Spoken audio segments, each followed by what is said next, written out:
जय श्री माता जी। सर्वप्रथम तो हम सभी सहयोगी भाई बहन परम पूज्य श्री माता जी को कोटि कोटि नमन करते हैं, कोटि कोटि धन्यवाद देते हैं कि उन्होंने धर्मशाला जैसे पुण्य स्थान पर हम लोगों को आने की अनुमति प्रदान करी और नारी शक्ति सेमिनार में हम लोगों को भाग लेने की अनुमति प्रदान करी।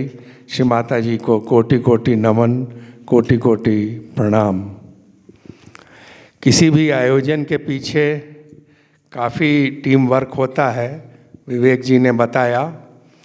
मेरा तो नारी सम्मेलन में, नारी शक्ति प्रोग्राम में ज़्यादा बोलने की बात नहीं बनती है।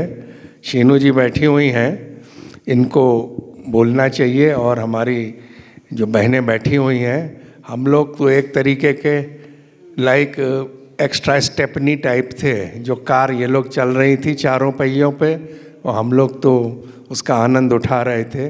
कृपया सारी नारी शक्ति के लिए ज़ोरदार तालियां।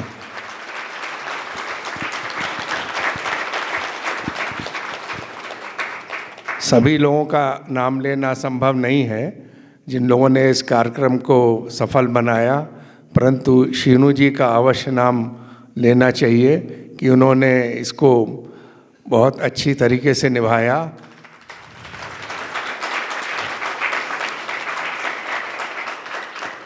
और श्री माता जी से हम प्रार्थना करते हैं कि क्योंकि उन्हें पूरे भारतवर्ष का दायित्व दिया गया है, नारी शक्ति को जागृत करने के लिए, आगे बढ़ाने के लिए, संगठित करने के लिए, उनको पूरी शक्ति प्रदान करें कि जो दायित्व उन्हें मिला है, श्री माता जी का उन पे प्रेम बना रहे, मार्गदर्शन बना रहे और वो ये अच्छे तरीके से इसको संपन्न कर सकें।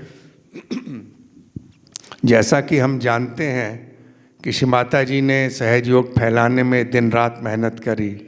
अगर आप यहाँ जो एग्जीबिशन लगी है उसमें भी आपने देखा होगा कि 365 दिन में 300 प्रोग्राम दिए, विभिन्न देशों में जाके, विभिन्न सिटीज़ में जा कर के श्री माता जी ने अथक प्रयास करके सहयोग को इस स्थिति पर लाया है।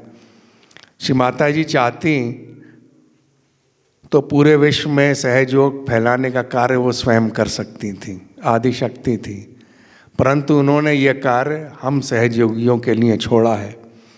तो आज हम लोगों को ये अवश्य इंट्रोस्पेक्शन करना पड़ेगा कि हम लोग क्या क्या काम कर सकते हैं। सबकी विशेषता, सबके गुण अलग होते हैं, प्रचार प्रसार सभी का दायित्व बनता है।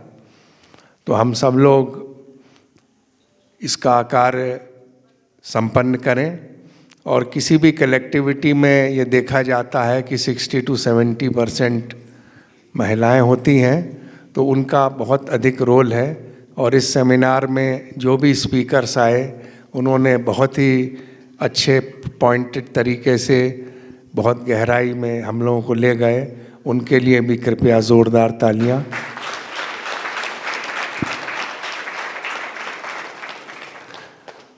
हमारे म्यूजिशियंस ने भी बहुत ही चैतन्य वर्षा करी और दूर दूर से आए कम समय में। कृपया इनके लिए भी ज़ोरदार तालियां। और विशेष तौर से मैं आशा जी, मेरे ख्याल से सबसे दूर से आई हैं, केरल से। कृपया उनके लिए, और उनका बेटा है, जरा आप खड़े हो जाओ भैया। ये सुबह जब मेडिटेशन हो रहा था तो इसने हम लोगों को जो श्रुतियाँ सुनाई, उससे बहुत ही चैतन्य फैला।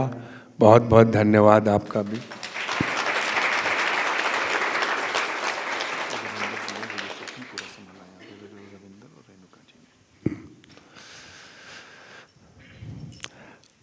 इस प्रोग्राम के बाद हम लोगों को ये भी देखना होगा कि हम कैसी प्रगति कर रहे हैं सहयोग में। क्या हम आनंद की स्थिति में रहते हैं? कृपया हम श्री माता जी के न रहते हुए भी श्री माता जी की उपस्थिति को महसूस करते हैं। हम हर वक्त ध्यान में रहते हैं, बिना ध्यान में गए हुए।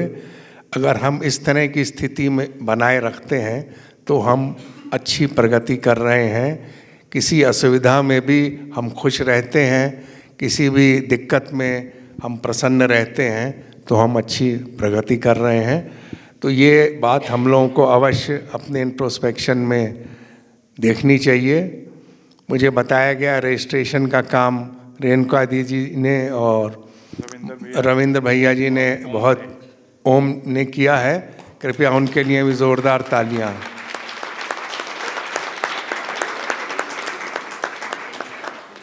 और ये सुंदर व्यवस्था हमारे योगी महाजन जी का भी योगदान रहा है, जो हम लोगों ने म्यूज़ियम देखा और बाकी सारी फैसिलिटीज़ हैं, और उनकी ओर से जो काम विधि चंद्र जी देख रहे थे, उनके लिए भी कृपया ज़ोरदार तालियां।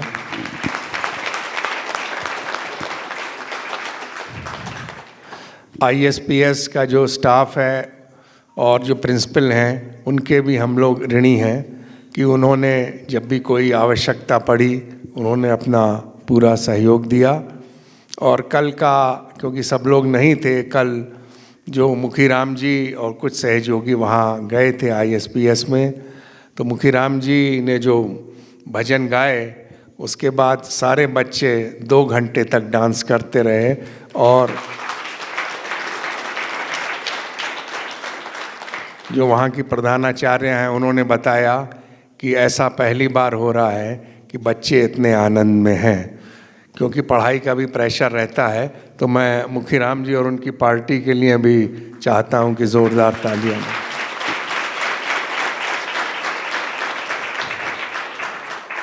बाकी भी म्यूजिशियंस के लिए दोबारा से ताली बजा दीजिए।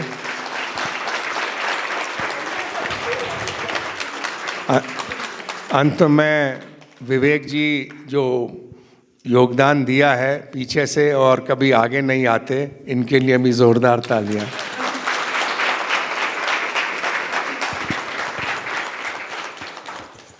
अब मैं शीनू जी से कहूँगा, नारी शक्ति का कार्य देख रही हैं, वो औपचारिक रूप से अपना बात बताएं, किस तरीके से वो इस आंदोलन को आगे बढ़ाएंगे। और हम लोग भी उनकी बात सुनने के लिए काफ़ी उत्सुक हैं। मैं इन्हीं शब्दों के साथ अपनी वाणी को विराम देता हूँ। जय श्री माता जी।